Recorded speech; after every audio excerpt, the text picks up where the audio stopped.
body language is sometimes things that you might not necessarily pay that close attention to, but subliminal messages maybe. Expert Ryan Foley is here with some of his interesting observations. Good morning to you. Good morning, great seeing you. I always love hearing what you have to say, and I watched this closely to see if I could maybe try to figure this out. So now I want to hear from the pro. Okay, so we see Bernie Sanders, and it seems like there are a lot of things that he has similar to Donald Trump, even though they couldn't be more opposite when it comes to body language. Right. So they're very different in their style, but here's where they're saying they're the same. They both have a message that really needs to be taken seriously because it's not mainstream, so to speak, right? So think back to when you were a child, your mother needed to tell you something important. She'd say, okay, now listen carefully to what I'm saying. Right. She really pace out what she's saying. Well, that's how they do it. That's how Sanders do it. If you watch the screen here, you notice his hands even bounce to the syllables in what he's saying.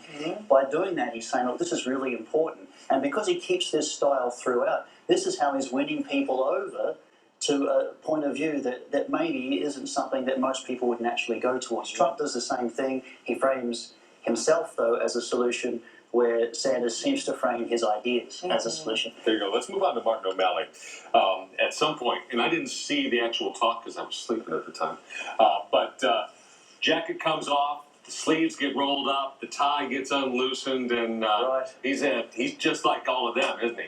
Right, well, yeah, I mean... Well, at least he wants to pretend to be. He's trying to show he's confident, he's energetic, and ready to take office. But yeah, I was getting a bit worried there, especially when I was unbuttoning that top button. But he actually did a fairly good job. An interesting thing, though, is he does what many presenters do, and I train presenters to speak better. So we have this thing called the presentation box, which is like a triangle in front of your face and in front of your chest, and we really focus a lot on what happens here, which means sometimes we ignore what's happening in other places of the body. So if you look at O'Malley, when he's answering the questions that are being asked of him, he feels a little bit awkward. His feet are very close together, which is not a very stable posture. If you're confident, you want to have your feet about 6 inches apart, or even more. And you see that with Hillary. You don't see it with O'Malley. You also see his hands, his thumbs are constantly hidden, puts them in the back belt, hides his fingers in his pocket. But up top, he looks very confident. So there's a bit of a... he's not congruent all the way through like you see with Bernie. Not from head to toe. How interesting is that? Okay, let's talk about Hillary Clinton. She's well known to be a very accomplished speaker. What did you see in her body language last night? Okay, well, look at this. She's answering a question here from a young person, and it's something that questions her character. She starts with her head tilted right. Now, what? He says something she doesn't like. Her lips... He brings her lips in. She's a little bit angry there. Then he pushes it a little bit further. Whoa, look at her head. Switches to the other side. Now, that's very interesting because when you tilt your head to the right, you're building rapport with people. You tilt your head at all, actually, and they see you do that, and they think, oh, well, she's really listening to me, and she likes me, which is a really good thing to do. She always tilts her head to the right when she answers questions. Every single question she answers, she does that.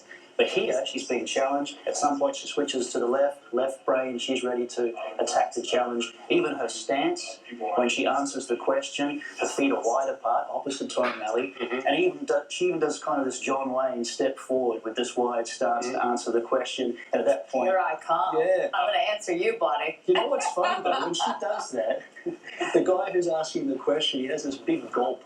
You can almost see that what's coming. It's quite funny. Yeah? So how much of these things are learned actions versus just the kinds of things that all of us might do? You know, these are the things that we all do naturally under the right circumstances, but politicians have to portray an image. So they have to learn how to get into a state to demonstrate that. Some of them focus on these individual behaviours, but it's really about getting into a state of feeling a certain way, and you'll naturally show it in your body. That's the trick. Well, they will be in it's a good trick, but sometimes those natural things just peek out when you least expect it, right? When you're thrown off guard a little bit. Sure. But sometimes it's okay to be vulnerable. Yeah, that's true. Brian, thank you. We appreciate the Thanks a lot, guys. I appreciate it. Talk to you soon.